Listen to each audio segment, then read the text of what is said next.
clown! And the guy in the front row won't shut up. But that doesn't matter. Let's get a load of this. Supreme.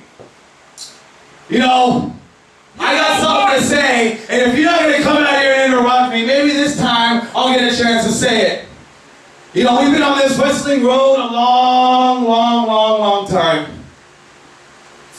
You know, we've been around the block many times in this wrestling world, up and down the coast, East Coast, the West Coast, Mexico. We won the NGX titles in Monterrey, Mexico.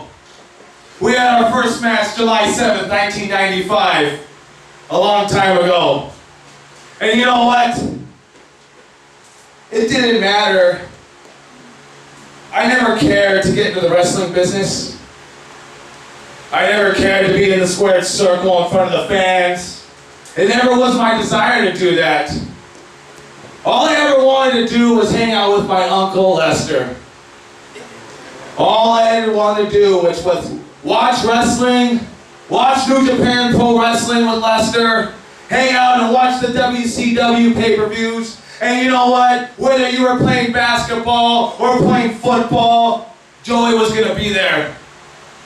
And it just so happens one day, in 1994, you took me to my first wrestling show. And I didn't know anything about the independent circuit. All I knew about was the big time, the WWF and WCW. And you took me to my first wrestling show, and you told me about this guy named Sabu. And I watched these two guys tear it up in La Puente, California. And that's the day that we got our opportunity to step in the squared circle for the first time. It's nothing that forever I wanted to do, but I know it's something that was dear to your heart. You always wanted to be a professional wrestler. And this was your opportunity. And me, just being your nephew, just wanted to hang out with you and hang on and be a hanger-on and just be at ringside. And so I decided to follow you to the wrestling ring in North Hollywood with no desire to be a professional wrestler, but just to hang out with you. And I don't know, somewhere down the line, we kind of split paths. You went this way and I went the other way. You know, and every time someone says, you know, that's Supreme, he's just a garbage wrestler. He doesn't know how to wrestle. I tell him, you know what, you don't know Lester, you don't know Supreme like I know him. You don't know what we went through to come up in this business. But time and time again, people badmouth you. Say that you're a disgrace to the business. Because we all know what type of wrestling you love. The death match. You brought the death match to the West Coast. You're a forefather of the death match out here in Los Angeles. And I respect you, and I've always respected you. But for some reason, the feeling wasn't mutual.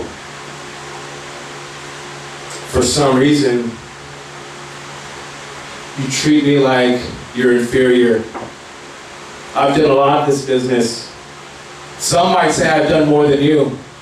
But I don't look at a measuring stick. I look at Kaos and Supreme. And I opened up the Santino Brothers Wrestling School with all my friends in mind, including my Uncle Supreme. But I find myself alone at the wrestling school. I don't see Mongo anymore. And I damn sure don't see Lester.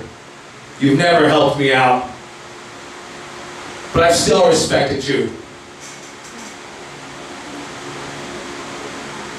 But enough is enough, and I'm not going to take it anymore. You asked me, who am I going to bring? You told me to bring my A game. You told me you're going to bring your style of wrestling Halloween night, October 31st, next week, next Thursday at the Pappy Pineda Dome. Well, you know what, Supreme? You bring your death match, you bring your barbed wire, you bring your light tubes, you bring whatever you want to bring. Because I'm bringing my A game. And I'm not going to take the disrespect anymore. Yeah! I'm not going to sit here and tell you about when the smoke is cleared. But I am trying to tell you this. You got a problem with me, and I got a problem with you. You bring everything you got, and you leave it all in that ring next week.